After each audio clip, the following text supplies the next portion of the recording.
All right, good morning, everyone, and thank you for joining us on today's Alabama Possible Cash for College webinar. This webinar is a part of a series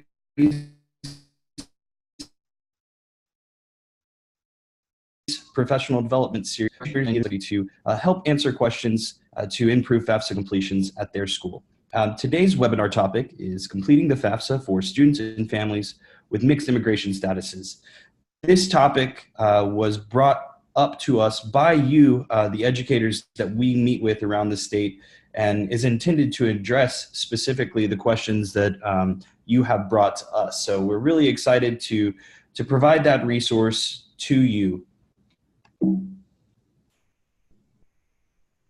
My name is Colby Leppard. I'm the advocacy coordinator at Alabama Possible. I am the host of this webinar series, so thank you to those of you that are joining us for the second or third or fourth time, and welcome to those of you that are here for the first time. For those of you that are not familiar, we do record this webinar series and post it to the Alabama Possible YouTube channel. We will circulate a link to that recording following today's webinar so that you have access to that as a resource, and you can also share it with your colleagues around the state, your school, your district, your county. I also want to say thank you to our partners today. We have lots of organizations that contribute to the success of Alabama Possible, which is a statewide nonprofit organization that works to remove barriers to prosperity. As I mentioned earlier, today's webinar topic came about because it was something requested by you, the educators around the state. If there are other topics that you would like to hear, we welcome those webinar topics suggestions. Please feel free to send us an email at cashforcollege@alabamapossible.org, or you can give me a call at 205-939-1408. Now, before we dive into today's topic, I did want to just cover a couple of housekeeping items to start things off. We'd like to make this webinar as interactive as possible. And as a part of doing that, we give you the opportunity to ask us questions throughout the webinar. There are a couple of different ways for you to ask questions to us throughout the webinar series. The first is through the Q&A function in Zoom. That will be in the toolbar. It just says Q&A. You can type in your questions there, and then it'll give me and our printer a notification once you've submitted that question.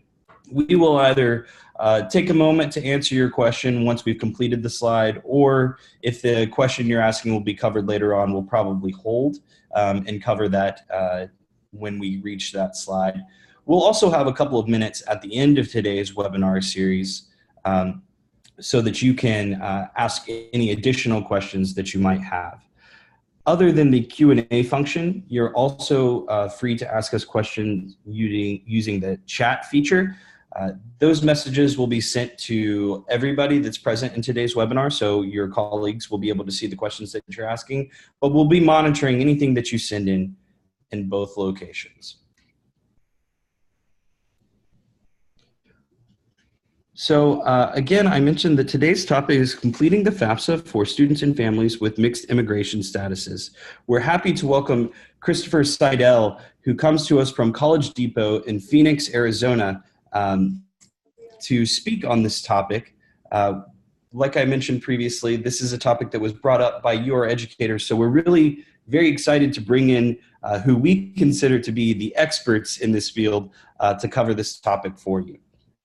So with that said, I'd like to go ahead and turn things over so that we can dive right into the topic. Kristopher? Yeah, good morning, everybody, and I genuinely appreciate you having me participate in this webinar. It's a much-needed webinar. I'm sure if you're helping folks fill out the FAFSA. Again, my name is Kristopher Seydel. When you ask questions, I guess you can just call me Chris. I'm the Assistant Director at College Depot here in the fabulous city of Phoenix, Arizona. So I'm just going to kind of talk about financial aid and undocumented populations. First, I just want to talk a little bit about our amazing team here at College Depot. Basically, we're a free, full-service college access center located in the heart of in the heart of Central Phoenix. Sorry, I got distracted. Located in the heart of Central Phoenix. So we're a program housed within the library department of the city of Phoenix as a whole. and we are in the flagship branch downtown. So our team of advisors, the main service that we provide is to offer one-on-one appointments to our customers. So that's helping our population is predominantly first-generation, low-income youth. We also help adults, but our bread and butter is high school students, specifically seniors. So we help them with one-on-one appointments with to help them create a college plan, find colleges, apply for colleges, search for scholarships, apply for scholarships. And then I think our number one service is FAFSA completion. The dominant population that we serve is Latino students, and of course, they have their parents. A lot of them have mixed families, so we have a lot of experience in assisting this population with the FAFSA, which is why I'm here today talking about this. So. Sorry, my slide wasn't advancing. So just to give you a little overview of how we're going to, how the webinar is going to go. First, I just want to kind of talk about some terminology when you're talking about this population, and then you can see the bulk of this is FAFSA completion and just the different scenarios that can occur depending on the student, depending on their family, and other details, and then we'll finish it off with some questions. So it doesn't really look like it, but I think I'm going to spend it. I feel like the majority of the concerns and questions and information that people were requesting was filling out FAFSA for U.S. citizen students with undocumented parents. So I'm going to kind of, I'm going to focus on that. So yeah, if you have questions as I go along, I'll try to field them, otherwise, especially as they're relevant to the content. Otherwise, I'm happy to answer the questions at the end. Okay, terminology. So this is very, very basic. These aren't like textbook definitions, but just to kind of give you a sense of how things work. Generally, you have the population of the undocumented population, which is referring to anybody young or old, who is not a U.S. citizen or resident in the United States. And then within that population, you have what's been known for the past couple of decades as dreamers. And this is typically undocumented youth aspiring toward higher education and a pathway to citizenship. The term dreamers comes from the DREAM Act, which was originally put forth to pass back in, I think, like 2000. So that's why you see the capital letters for DREAM and then the ERS. So the DREAM Act would ultimately provide residency and a pathway to citizenship for undocumented youth who, were pursuing education routes, and I believe military. And so for several years now, we've had deferred action for childhood arrivers, or DACA. And this is not a status. It's basically it's a protection for dreamers and provides them with a work permit. So it protects them from deportation, and they're provided with a social security number and then also a work permit so they can legally work within the United States. And yeah, so there's a process for that, which we won't go into, but just for reference here. So we have that, and then I know there's an arrow that links down to LPN, or legal permanent residence, and I feel like with these arrows, like I was just trying to show that there's populations within populations, and one doesn't necessarily lead to the other. I couldn't figure out how to get rid of that last arrow because barring certain unique circumstances, having DACA or deferred action isn't a pathway to citizenship in any way at all. There are a couple, like I said, rare situations where somebody getting DACA can lead to residency, which can later lead to citizenship, but it is not a pathway or the case. But because I feel like I just did want to kind of talk about what a legal permanent resident is just for those who aren't familiar, because filling out the FAFSA for them is a little bit different. They're non-citizens, but they have citizen-like privileges, and again, this is my definition, but what that means is like they can't vote, they can still be deported, things like that, but they do have certain privileges, like they can receive the Pell Grant and fill out the FAFSA and all of that. So I'll touch on that a little bit at the end. Okay, moving right along. So FAFSA and students with undocumented parents who have an I-10. So the I-10 is the individual tax identification number. So what this means is the parents, they don't have a social security number. They're not documented here in the United States, but they are able to apply for this I-10, and that allows them to fill out their taxes without a social security number. So it's a process they go through the IRS to get this number. It always starts with a 9.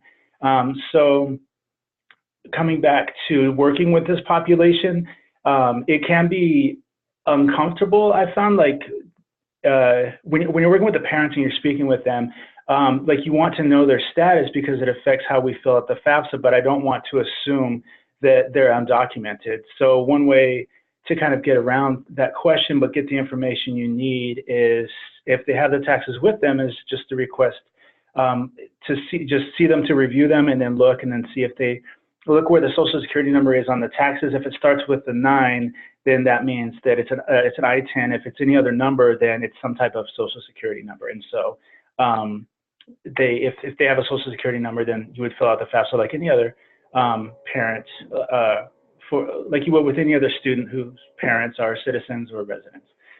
But in this case, if we're talking about students with undocumented parents, obviously they don't have a social security number. So the I-10, although sometimes there may be confusion, folks may think that it's the same as a social security. It's not. It's just to be able to file taxes. So they're not able to create an FSA ID. So just to say that another way, they do not create an FSA ID and use the I-10 as their social security number. They cannot create the FSA ID. So they can skip that. If they do that, it's not bad. It's just going to come back as an error. Like it's going to say that it wasn't able to match the person, the individual, the parent with the social security number. So that's for the FSA ID. So they skip that part. And then coming to the parent demographics, they're going to enter zeros for their social security number. And again, they would not enter the I-10. So just enter all zeros. If a student has submitted the FAFSA with the I-10 for the parent social security number, they just need to go back and make the correction and put in all zeros. So also on the demographics, so in the part, it's going to ask what like how long have they been a resident of the state of Alabama, or in our case, the state of Arizona. So that it can be confusing, but there's national residency, so a resident of the United States, and then there's state residency. And so that would be basically how many years have they lived in the state of Alabama, or whichever state that they live in. So that's not considering, it isn't considering whether or not they're actually a resident of the United States. So, okay, and so then naturally they don't have an FSA ID. You can't link to the IRS, so they would just enter the tax information manually. So that's where they would have their 1040 or 1040A or 1040EZ and just go through the process. It's pretty self-explanatory if you've gone through it. I'm guessing many of you have, but it's really easy. It tells you which line and how to do all of that. Having said that, sometimes, and when you have blended families, you'll have a student with parents where one does have a social security number or is a resident or citizen, and another one has the I-10. In that case, you would put the social security number for the parent that has one in the demographics section, and then that parent can create an FSA ID, and then you the parent could link to the IRS that way and sign as well. So just a side note, if it is a blended family, then just divert to the parent who does have the social security number, and then you can skip past all of this, all of these processes for parents with an I-10. But if you do have, if they just have one or two, both parents have an I-10, then this is the process. So enter the information manually. Okay, and then once you get to the end of the FAFSA, when it automatically does the error check, it's going to kind of throw, so it's going to give like an angry screen, like with the red box, and it says error, and it says, it'll be an error. I don't remember specifically what it says, but it's going to say something related to the social security number of the parent, like it's not like a real number. That's fine. You just advance. So just click the next button. it's just like giving you an alert, like, hey, there might be something wrong, but because that's intentional, it's okay to just advance. If they have both parents with zeros, then it's gonna seem like when you click advance that nothing happens. It's because it's giving you a second error for that second parent. So don't be alarmed, like that's normal. It's just doing its job, as you know, the algorithms are doing their job to let you know that there could be a potential issue. So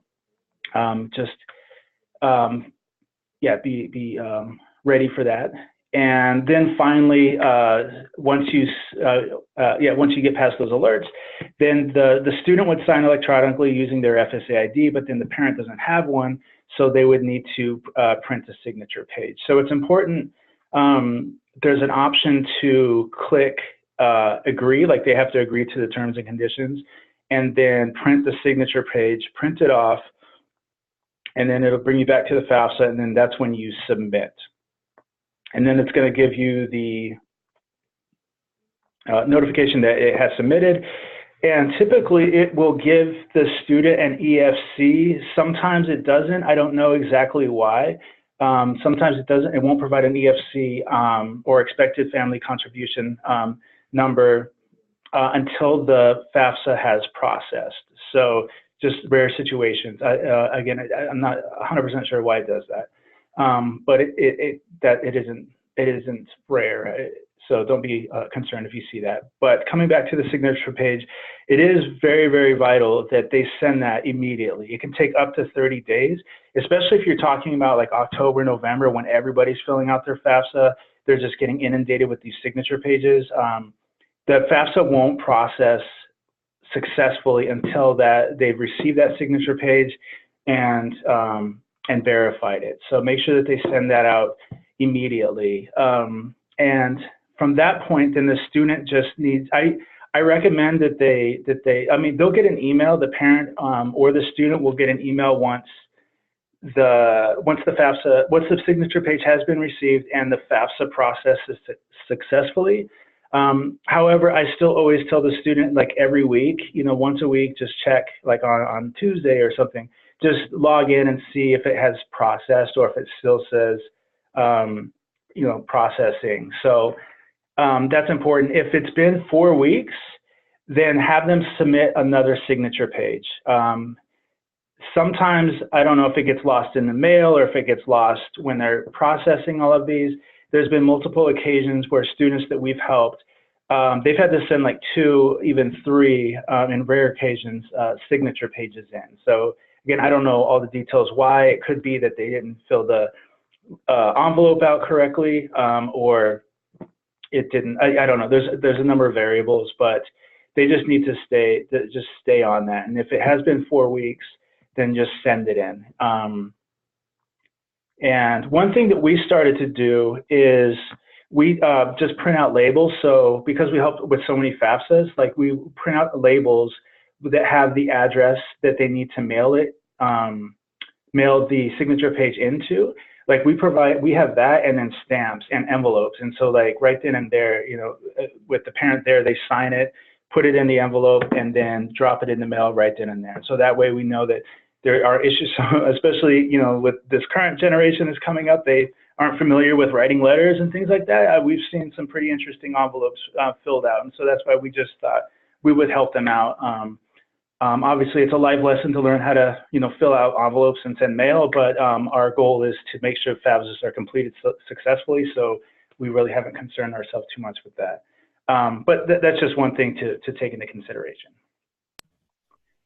Okay, so now let's talk about the wonderful world and joy of verification. So verification, I'm assuming everybody is familiar with. That's the process where after the, actually, I'm sorry, before I say that, just coming back to the signature page and waiting for the FAFSA to process successfully. I know here in Arizona, the state universities, there's certain grants and financial aid options available to students, but they have to have their FAFSA processed successfully by certain dates. So like priority deadlines and things like that. So again, this is up to the financial aid department of the various schools, but if the signature page hasn't been received and the FAFSA is not fully processed, it could potentially jeopardize automatic forms of financial aid for the students. So again, I know that we all, I'm sure, preach to fill out the FAFSA October 1st every year, but just to reemphasize for students with undocumented parents that it is imperative that they do it like ASAP, because their process is going to take longer for it to go through. So just wanted to make that note before going on to verification. So if you're familiar with verification, this is when the FAFSA, this technically the Department of Education randomly selects 1/3 of FAFSA submitted for an additional level of verification. So what this means is they'll need to verify the information. So it's similar to how, like with the university, like when the students first apply as high school students, like as seniors, they can just submit their grades or whatnot. I know that that's how they do it here, and then but they won't fully be accepted until they get the actual official transcripts from the school verifying it. Verifying that they actually do have those grades and their high school diploma. It's somewhat similar. I guess the comparison can be made that submitting the FAFSA with the 1040 is kind of like saying, oh, these are what my grades are. And then the verification process is saying, okay, we need, an actual institution to verify that. And so it does depend on the school, what additional forms the student will need to provide in order to complete that verification process. In the past, it's always been an IRS, like so I'm sorry, come back.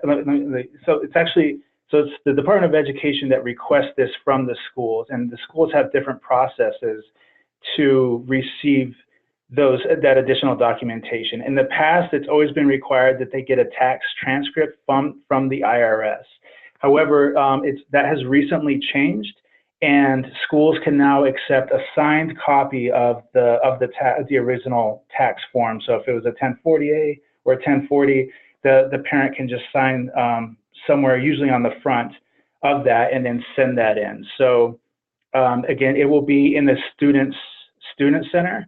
There'll be a little alert in their to-do box saying, hey, you've been selected for verification. Each school is different in the way that they word it, but and what they require. But just I'm mentioning that because it's like I said, it's 1/3 of people technically, but when you're submitting with a signature page and entering tax information manually, that increases the likelihood that the student will be requested additional verification documents. And I'm not speaking for the Department of Education or the FAFSA folks, but it could be because they are entering it in manually, versus if you use the IRS data retrieval tool, that's coming directly from the IRS. So it's already verified. So just it isn't a guarantee. I feel like, just if I can use anecdotal experience here, working with our students, it seems like the majority of the time, if the parents are submitting information manually and sending in a signature page, it's very likely that the student will be selected for verification. So what we do then is just kind of like that's important to know ahead of time for you as you help these students in this situation so that they can be prepared. We found, especially with first-generation students, that a lot of the times we'll have students, they'll fill out the FAFSA and then show up.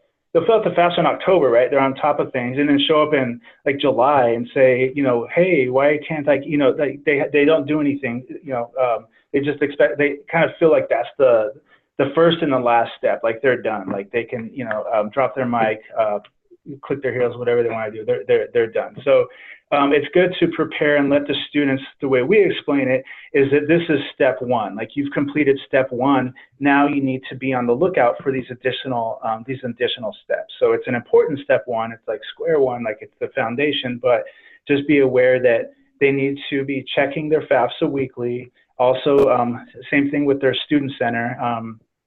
and just logging in and making sure that that the schools aren't requesting additional documents. So I just wanted to chime in real quick there on the topic of verification. This is Colby. okay.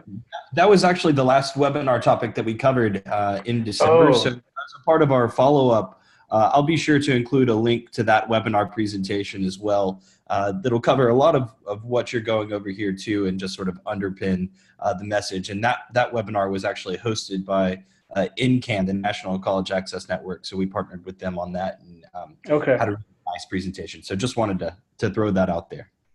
Okay, cool. All right, thank you so much. And my apologies. No. It's good information for this topic as well. Okay, yeah. So cool. Then I don't have to explain that. So, all right. Well, if there isn't anything else, that's pretty much all I had to cover. And this again is students who do have a Social Security, so they're a citizen or resident, and then their parents have the ITIN. So, okay, moving along. So now, what about students with? Okay, so this is a whole another conversation. So we have the same students with undocumented parents.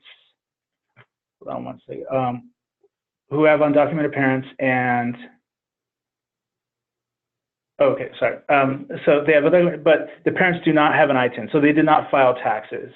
There's a couple of reasons why, and this is kind of a murky topic because each situation is somewhat different. So first you have parents that they don't have an ITIN because they didn't file taxes because they weren't required to, right? Like they didn't earn enough money or they had no earned income. Sometimes it's this, like an older brother, older sibling or aunt and uncle, they'll be working and providing for the family.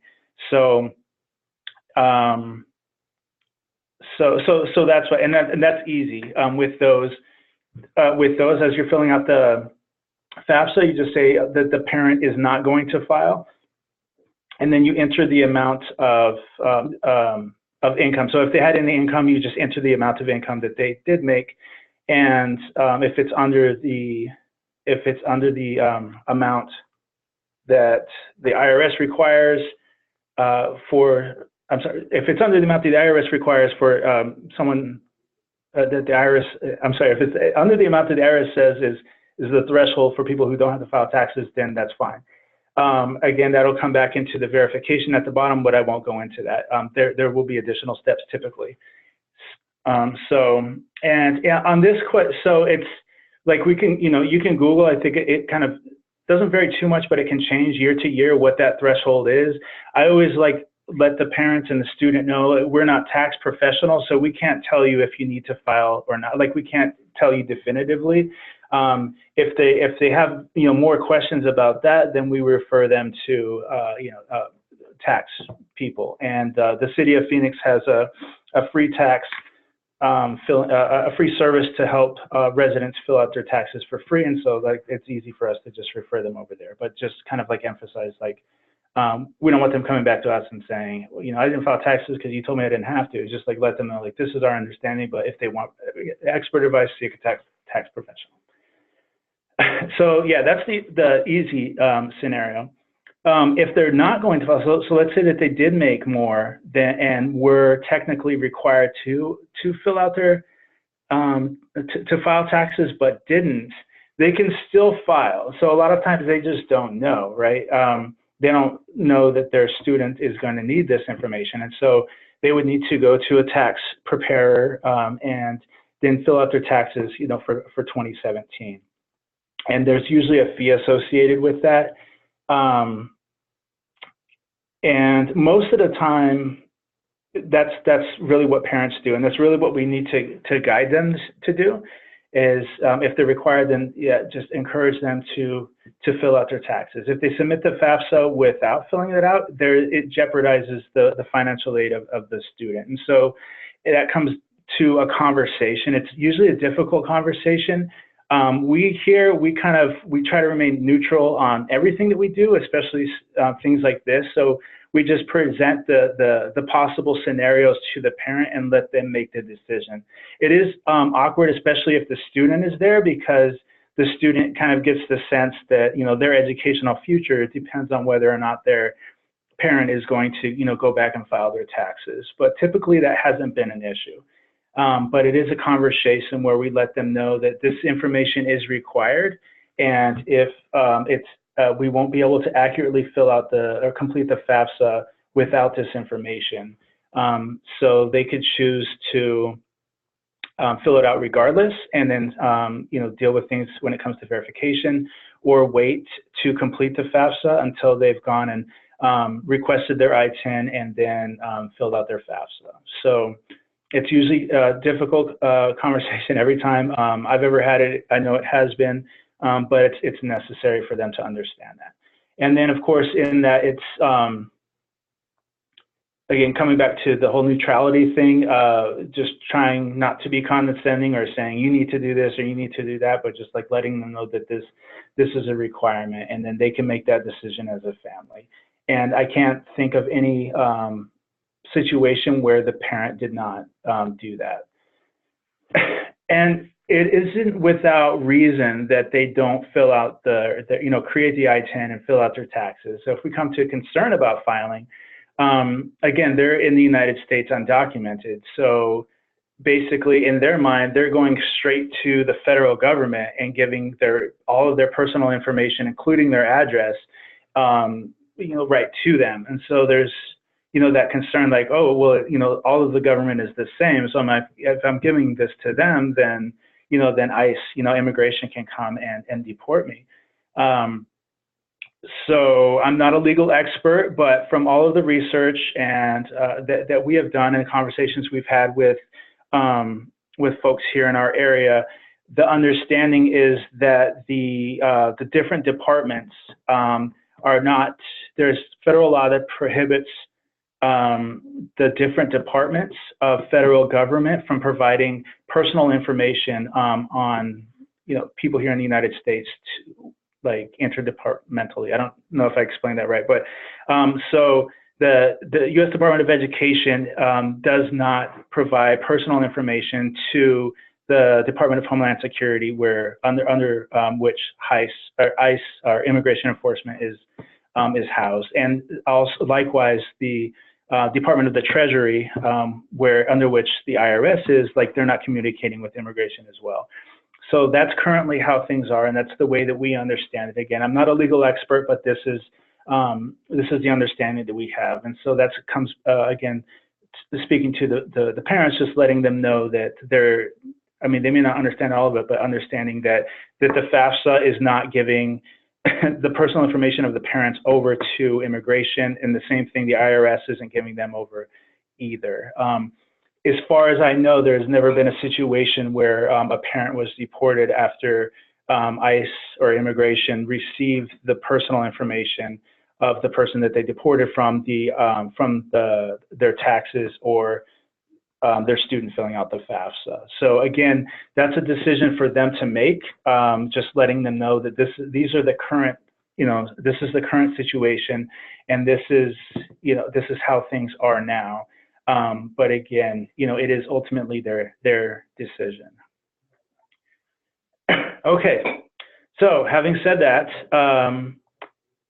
parents, okay, so a lot of times you'll have a student who's living here with an aunt or uncle or cousin or brother, older sibling, and their parents actually live in another country, or they initially, like, their parents were deported, or for whatever reason, the parents are actually living in another country. So as I'm sure you know, the FAFSA requires the information for their biological parents. And so unless they're considered independent, they still need to provide the financial information for their parents, even if they're living in another country. Obviously, they're not filing U.S. taxes, and most of the time they don't file taxes in their home country. So the student needs to communicate with their parent. How much, what was your earned income last year? What was your earned income for the period that the FAFSA is requiring, right? And so if it's Mexico, then obviously they earn their money in pesos, and so you just need to convert their income. So you still put the personal information for the parents in the demographics, the parent demo spot, and, of course, all zeros for the Social Security number, and then they're not going to file taxes. And I think I think somewhere there's an option where it can kind of say that they're in a different country, but they just put the earned income that they had converted from pesos or whatever the foreign currency is to the American dollar, and then that's pretty much it. Again, verification is yeah, I won't go into that because you guys already covered that. But again, especially if they don't have an individual tax identification number, there's very strong likelihood that the student's going to be selected for verification. Okay, so that's pretty much that's most of it when we're talking about resident or citizen students filling out the FAFSA. Now I'm going to move forward to, hold on, this thing's freezing. There we go. So what about undocumented students? So this is students who don't have a Social Security number and they don't have DACA, right? They're not protected for whatever reason by deferred action. So the first thing to know is that yes, these students in this situation are able to pursue post-secondary education. It is incredibly more difficult for them to do that, because not only do they not qualify for Pell from the FAFSA, but they can't even fill it out. So so their options are much different. So one option is looking at private or undocu-friendly public schools. So I apologize for using the word undocu-friendly. I was trying to think of one word that kind of encompassed everything I was trying to say with this, but it wasn't there. So I'll just explain what an undocu-friendly public school.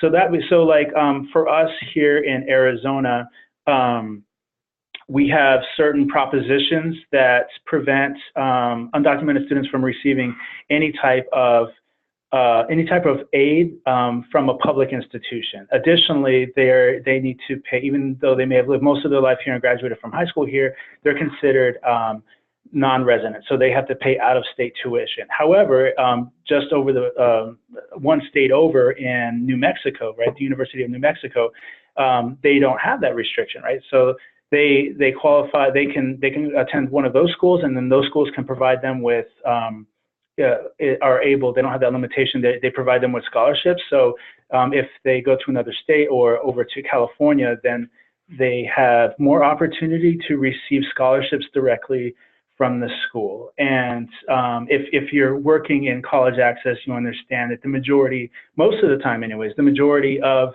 financial aid is going to come by way of the school itself versus individual scholarships, right? So that's always, especially, okay, having said that, however, such students obviously, they need to be worthy of receiving that scholarship. So they, typically need to have a higher GPA, ACT score, those types of things. I'm just mentioning that because, like, it is important. It is important at least just to kind of consider. So I'm not sure exactly how it is in Alabama, but I just want to throw that out there. Just looking at neighboring states, or even especially if you're looking at more elite schools who, they don't have those restrictions. They're a lot more well endowed, then those are usually an option. And that actually brings me to the first one, which is private schools. So private schools, they're not bound by laws. They don't, they're able to kind of do what they want. And usually those schools have higher price tag. But again, they are more well endowed, like they have more funding available to provide scholarships to undocumented students. So that is an option. So for example, we have a private school, a private university here in Arizona that does provide, and additionally, even though they may have a higher price tag, it's, they don't have in-state or out-of-state, like it's the same across the board. And so there's a university here that is more expensive than the public universities. However, they're able to provide significant scholarships to students in this situation, and so that is an option over the public schools. So, but we're talking about FAFSA. I just wanted to kind of just make those notes. Feel free. I'm going to provide my information at the end. You can reach out to me if you have more questions about that. But coming back to the topic of FAFSA, they absolutely should not fill out the FAFSA. And that's because, like, one of the questions when it talks about the status, whether they're a citizen or eligible non-citizen, they can't do that. So this is, again, a federal document. So if they do that, I mean, obviously they need a social to do that, but if they kind of fill it out, if they try to fill it out, then technically they're falsifying their status, which is bad. You know, if they ever do hope to, have some type of pathway to residency or citizenship, like that could be bad. So just, they can't anyways because they don't have a social, but just, I know folks who have encouraged undocumented students to do that just so that they can get the EFC, right, or the SAR, but that's, yeah, definitely do not have them fill out the FAFSA. So what option do they have? Well, there's the FAFSA Forecaster, which is kind of a go-to for us. So that's unofficial. It's not an actual application or anything. If you just Google FAFSA Forecaster, it pops up, and they can go and enter their basic information, including their income, and it will let them know how much they would qualify for. And so actually, I'm getting a little bit ahead of myself. So I think if they're filling out the FAFSA, it's because they want to demonstrate financial need for either a school or a potential scholarship option, right, or opportunity. So it's important for students in this situation to be in contact with those scholarships or with the financial aid office of those schools to find out okay, I can't fill out the FAFSA, what is your preferred method? And so some of the local scholarship providers here in the state of Arizona, that was their, they just requested that the student fill out the FAFSA Forecaster and then take a screenshot of the end result and submit that. Others have different, there's other forms and things available on the internet. So instead of listing them all, I just thought just direct you to the source if they are looking at private or out of state schools, or maybe it's different in Alabama. I apologize. I guess I'm just transposing our situation for students onto your state. So maybe it's different for public schools there or public universities, but just be in contact with them. Okay, moving along. So what about students who have DACA? So this is different. Their situation is different because DACA, like I mentioned earlier, they have a social security number, right?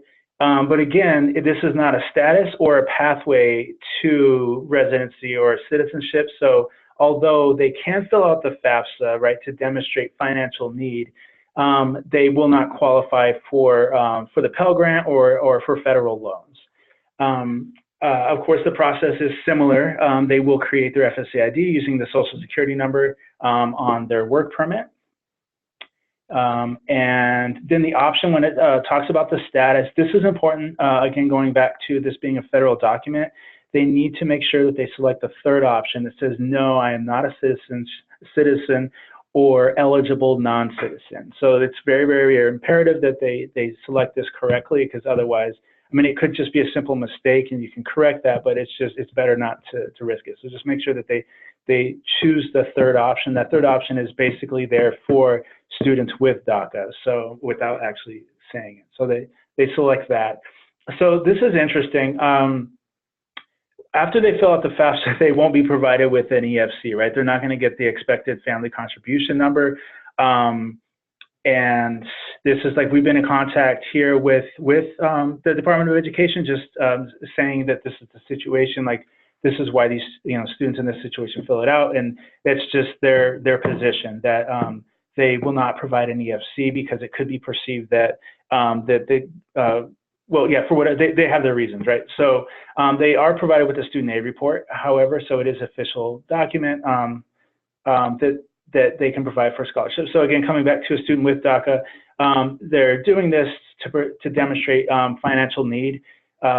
So again, go back to the school or the scholarship entity to find out if, one, do they want the student aid report? So it may not, so I think that some folks just naturally have a student with DACA fill out the FAFSA. It may not even be necessary. So it's just come back to the conversation with the student is, what scholarships are you applying for? What schools, and reach out to them and then find out what do you want me to do to demonstrate my financial need? Again, FAFSA Forecaster is an easy go-to, but depending on the agency, they may have different they may have different requests. So, but I just wanted to point that out. All right, so coming back to legal permanent residence, it's pretty much the same as a citizen, right? It's create an FSA ID, the Social Security number is provided, right there, like on the Social Security card. I think I put green card, and then they select the second option. Again, this is important to put no, but I am an eligible non-citizen. That's the second option when I ask about status. And then at that point, it's going to have it ask for the A number or alien ID number. That number is found on the green card. And like citizens, legal permanent residents do qualify for Pell and loan, so they would be provided with an EFC afterwards. Just wanted to mention that. So that's pretty much it. If you have, if there are questions or comments, concerns, anything, I just wanted to open it up. That is my contact information, my email. So shoot me an email. I am a little. I try to maintain inbox 0, but that hasn't really been happening. So it may be a day or two before I get back to you. But yeah, just let me know if there are any questions. Thank you, Chris. At this point in time, I'd like to open it up for any questions. Again, you can submit those using either the Q&A function or the chat feature. I also wanted to give a thank you to Ms. Brownlee from Jefferson State Community College, who's on the line with us today. If you have any questions that are specific to Alabama that she might be able to answer with some specificity. So thank you for joining as well. Ms. Brownlee, if you wanted to add anything on top of Chris's presentation, or if there's any comment you'd like to make, we would welcome that. Hi, Colby. I first want to apologize for the technical issues I had in the beginning. No problem. I finally got that resolved. And there is a couple of things I want to add, just practices that we have in the office that generally make the process easier for these students.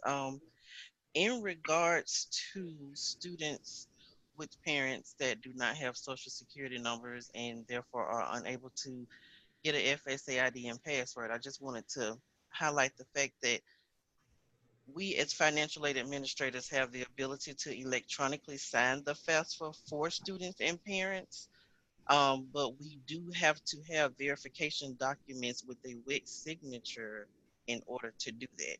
So normally, just as a practice in the office, when we have students in this situation, if FSA does not select them for verification, then we go ahead and select them as an institution, and we get a signed verification worksheet with the student and parent signature. Of course, if they filed taxes, we get a signed copy of the tax return. And when we have those verification documents with an actual signature on it, it allows us to go out on FAA Access and make changes, and we can actually sign the FAFSA electronically for the student and or the parent. And that kind of shortens the process of getting that signature or printing out a signature page and mailing it in and waiting on a response. If we're able to do it electronically, we can get that done within a week.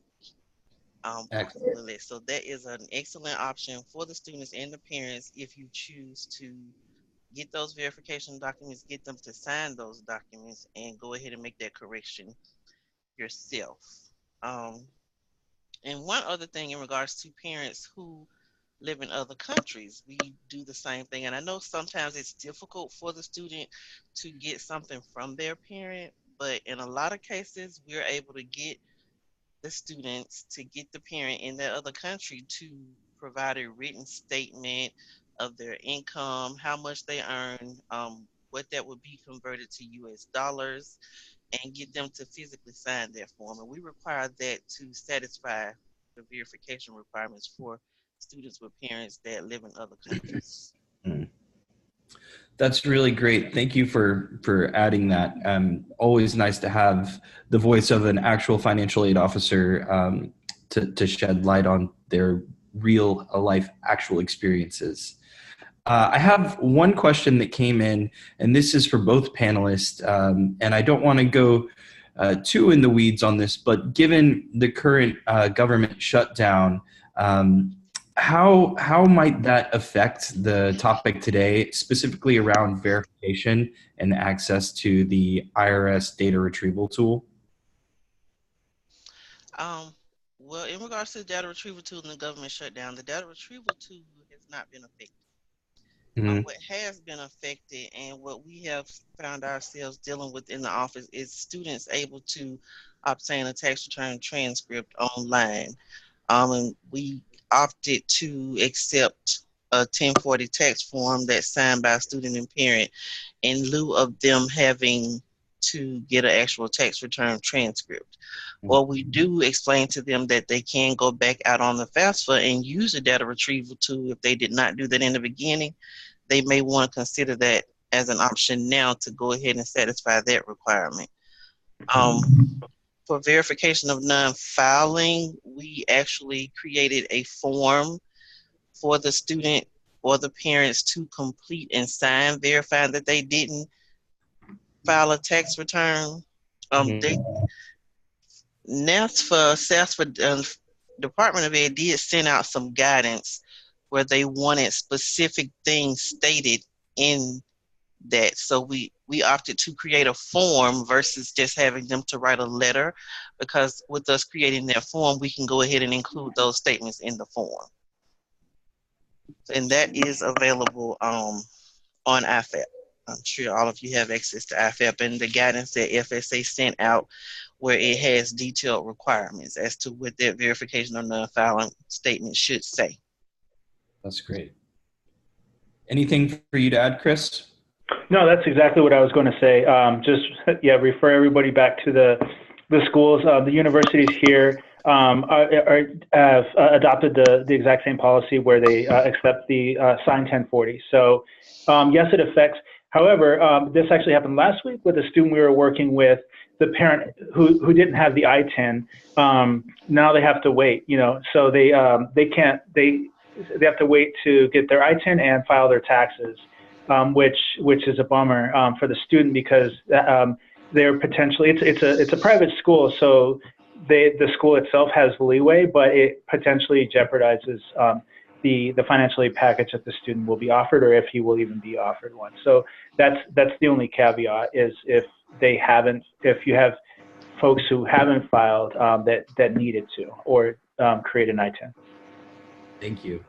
I have another question, and this can be for both panelists as well.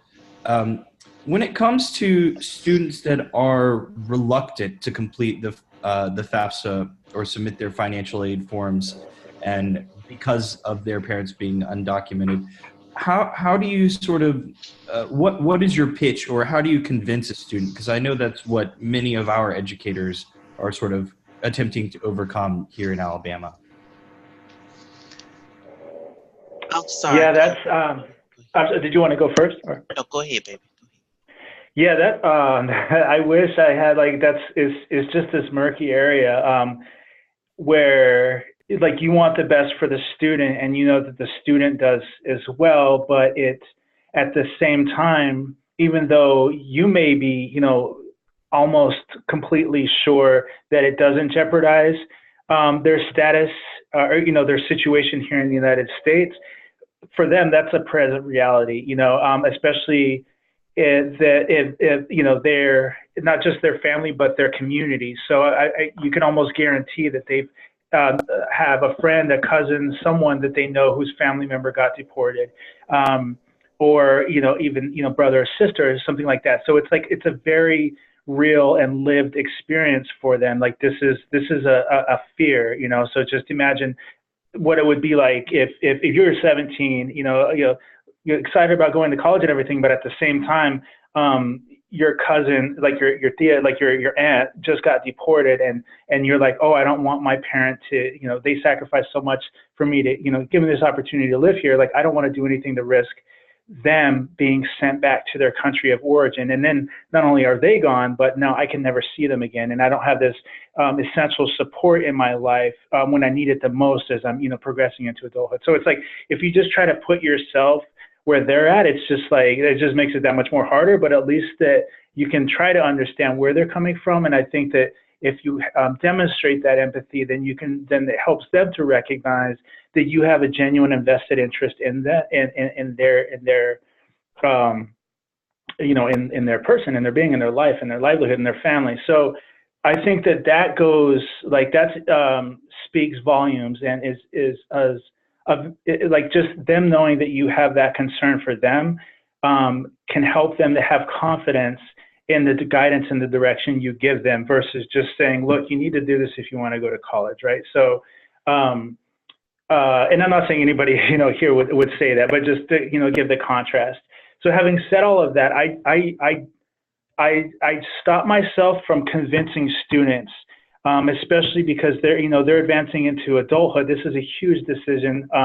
So providing them the information that they need to make the decision, that independent decision themselves or as a family. So just, and we can't give 100% assurance, like, things can change, right? So this is how things are now, but, and it doesn't seem like, so if things were, if some policy or whatever that demanded that Department of Education or and this is a huge hypothetical, but like if something, allowed for immigration to access those documents, like more than likely it would be challenged into some Supreme Court. It was this huge ordeal.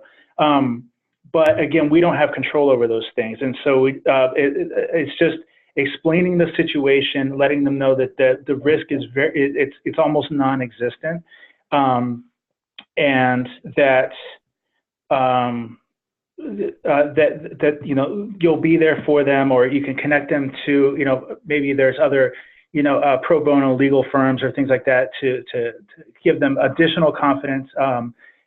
I don't know if I'm directly answering the question, but just letting them know, like, this is the situation, and don't feel bad. You're not necessarily jeopardizing their lives, and then just letting them make that choice. And it's hard, it's hard as a parent. Like, I can't imagine what it would be like for my student, to choose between, endangering my safety and them, improving their lives. Or the student, making that decision. So anyways, I'm kind of rambling right now. But so I think just empathy and assurance, and if possible, connect them to some type of legal advice so that they have like an actual, something more concrete than a counselor or something along those lines. Yeah, definitely. I agree with Chris.